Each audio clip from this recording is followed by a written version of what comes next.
రాజ్యాంగ దినోత్సవం సందర్భంగా చైతన్యపురి చౌరస్తాలో బాబాసాహెబ్ అంబేద్కర్ చిత్రపటానికి పూలమాలలు వేసి నివాళులర్పించారు.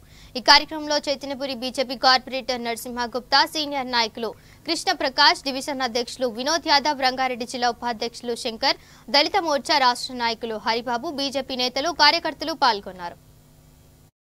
మంది దీనికి సభ్యులుగా ఉంటే వాళ్ళు పక్కకు తప్పుకున్న బాబాసాహెబ్ అంబేద్కర్ 2 సంవత్సరాలు 2 నెలలు టైం తీసుకొని దీన్ని రూపకల్పన చేసిండు.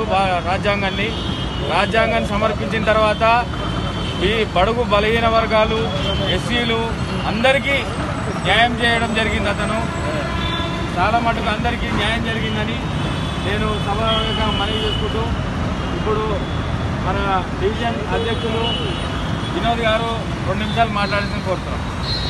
రాజ్యాంగాన్ని సమర్పించిన రోజు బాబాసాహెబ్ అంబేద్కర్ గారు వారికి మా నివాళులు.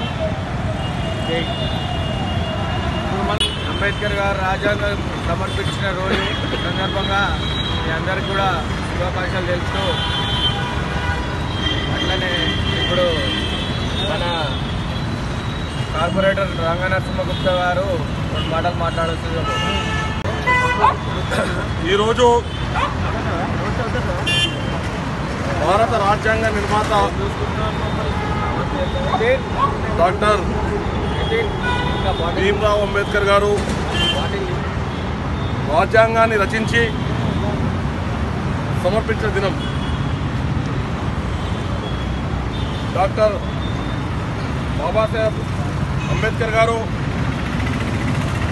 ఈ రాజ్యాంగాన్ని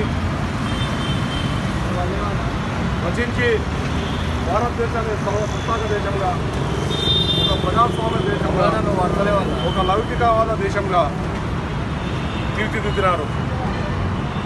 వారు రచించిన రాజ్యాంగం ఈరోజు వరకు కూడా భారతదేశంలో ఎట్టి విషయంలో కూడా మతం విషయంలో కానీ, కులం విషయంలో కానీ, జాతి విషయంలో కానీ, ఆర్థిక పరంగా కానీ ఏ రకంగా చూసుకుంటే కూడా ఒక సమన్వయం కల్పించి ప్రజాస్వామ్యంలో ప్రతి ఒక్కరికి కూడా ఒక స్థానాన్ని కల్పించింది. వారి యొక్క దార్శనికత నిదర్శనానికి ఇది ఒక స్ఫూర్తి. వారు ఏ ఒక్క మతానికో ఏ ఒక్క కులానికో సంబంధించిన వారు కాదు. భారతదేశంలోని ప్రతి భారతీయునికి, ప్రతి భారతీయ పౌరునికి కూడా